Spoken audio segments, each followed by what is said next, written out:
قرآن مجید کے اندر انبیاء کا ذکر اور ان کے متعلقین کا ذکر اور ان کی خوبصورت کہانیاں، ان کے تذکرے، حضرت یوسف علیہ السلام کا تذکرہ جس طرح کیا گیا ہے، اور پھر ان کے خواب سے لے کر کے تخت پر براجماں ہونے تک کی کہانی کو جس خوبصورتی سے بیان کیا گیا اور اس کو احسن القصص بتایا گیا کہ یہ خواب دیکھا تھا کہ سورج اور چاند ستارے میرے آگے سجدہ ریز ہیں، اور پھر اس خواب تک پہنچنے کے لیے 40 سال کا عرصہ بیت گیا، اور 40 سال کے بعد جب حضرت یعقوب علیہ السلام اور بھائی جب وہاں پہنچتے ہیں اور سجدہ ریز ہوتے ہیں تو پھر جناب یوسف بولتے ہیں، یا آبات ھذا تعویل رؤیا من قبل، میرے باپ یہ ہے وہ میرے خواب کی تعبیر جو میں نے بہت پہلے دیکھا تھا۔ تو 40 سال کے بعد اس تعبیر تک پہنچنے کا بیان ہے۔ مقصود کیا ہے یہ گفتگو کرنے کا کہ صالح لوگوں کا ذکر کرنا سنت الہی ہے۔ اسی طرح حضور علیہ السلام کے اصحاب کا تذکرہ، آقا کریم کی اطرت کا، آل کا ذکر، حضور کی امت کے ولیوں کا ذکر اور مشاہیر علماء کا ذکر، یہ معمول ہے اور ہمارے ہاں مروج ہے، اور یہ کوئی اچنبے کی بات نہیں ہے، یہ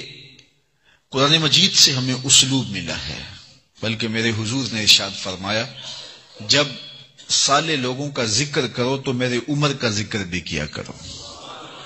تو اچھے لوگوں کا ذکر یقیناً ہمارے لیے غذائے روح ہے، بلکہ صالحین اولیاء کا ذکر اللہ کے لشکروں میں سے ایک لشکر قرار دیا گیا ہے۔ پچھلے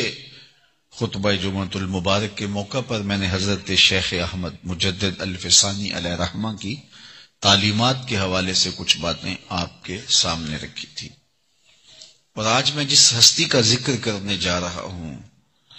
وہ بر صغیر پاک و ہند کے اندر ایسی نرالی شان کے مالک ہیں کہ اللہ نے ان کے ذریعے سے وہ کام لیا کہ جو انہی کا مقصود تھا، اور پھر اللہ تعالیٰ نے ان کو جن گوناگو صلاحیتوں سے نوازا تھا اور جو کرم نوازیاں ان پہ بچپنے کی عمر میں ہی ہو گئیں، اور اللہ تعالیٰ نے ان کو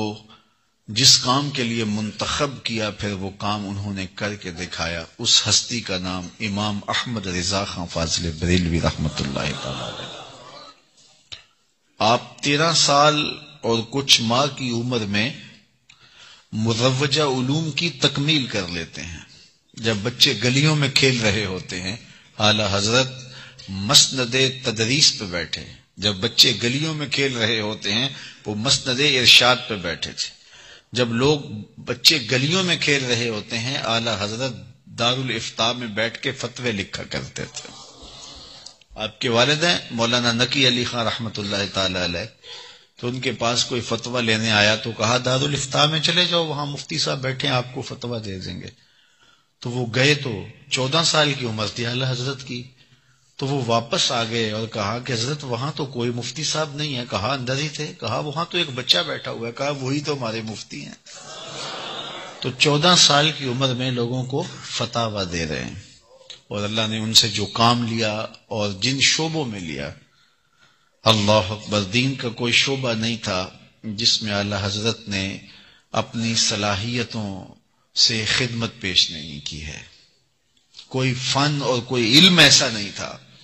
جس میں آپ کی یادگار تصنیف موجود نہیں۔ 1000 سے زیادہ آپ کی تصنیفات ہیں جو علماء کے لیے ایک بہت بڑی سوغات ہیں۔ فتاوی رضویہ جو آپ کے دیے گئے فتاوے،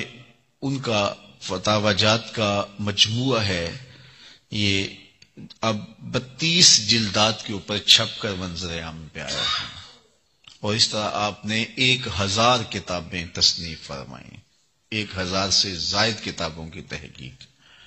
اور کئی طرح کے علوم و فنون پر اللہ نے ان کو مہارت عطا کی تھی، اور پھر جس سمت بھی آئے سکے بٹھا دیے، اور اللہ نے ان سے خاص طور پہ فقہ میں جو کام لیا ہے وہ ایک نادر روزگار کام تھا، اور اس زمانے میں اللہ نے ان سے لیا، اور جو تحقیقی فتاوی جات آپ نے لکھے، اور پھر اس طرح سے مدلل وہ فتاوی تھے کہ ان کے رد کی کسی میں ہمت نہیں پڑی، اور ان دلائل کا آج تک کوئی جواب نہیں دے سکا، اور یہ اللہ نے ان سے کام لیا۔ اعلی حضرت نے جہاں دیگر بہت سارے امور پہ جہتوں میں اور شعبہ دین میں کام کیا ہے، وہاں آپ کا ایک بہت بڑا کام رد بدعات پر ہے، کہ جو بدعتیں لوگوں کے نفس گھڑتے ہیں ان کے رد پر اعلی حضرت نے باقاعدہ کام کیا ہے۔ یہ آپ کی غیرت دینی تھی، اور آپ گوارا نہیں کر سکتے تھے کہ رسول کریم کے دین میں کوئی اپنی خواہشات کو شامل کر دے، اور یہ خاص ایک شعبہ ہے، اور اس پر آپ کا کام بہت نمایاں ہے۔ عمومی طور پہ ہم جب کسی بزرگ کا تذکرہ کرتے ہیں تو اس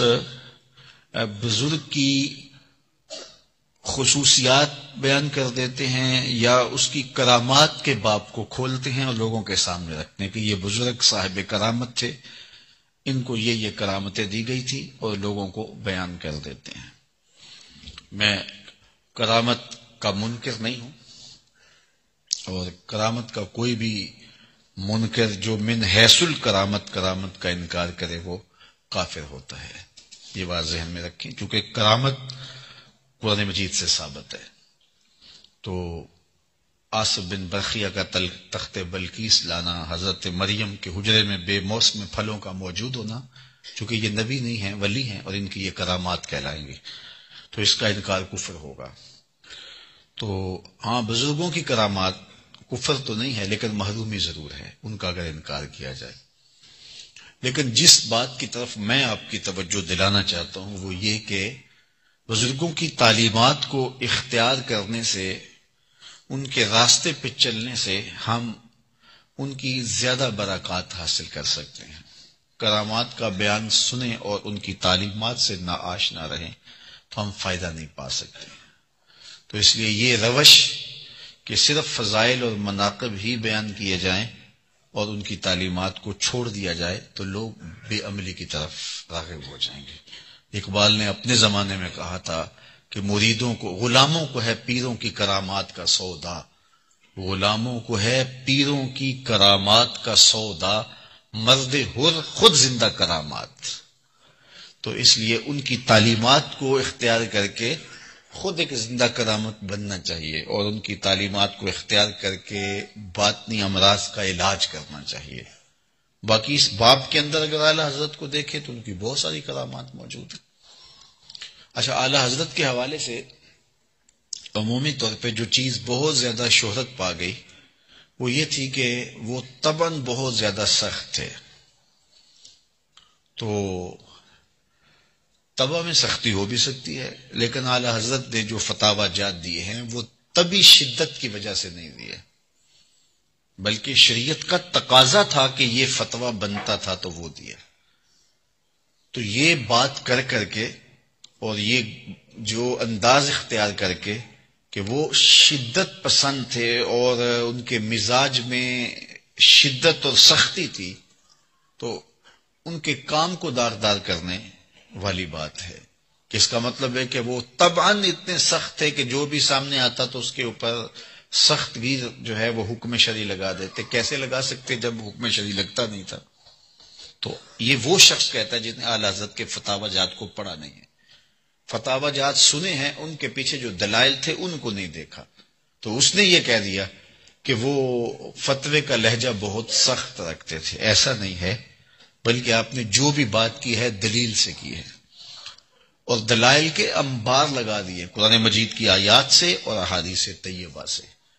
تو یہ ان کے مزاج کا شاخسانہ نہیں ہے، بلکہ قرآن اور احادیث کی تعلیمات کا نتیجہ تھا کہ جس نے جو کیا ہے اس پر جو حکم شرعی لگتا تھا وہ انہوں نے نافذ کر دیا۔ اور سختی جو ہوتی ہے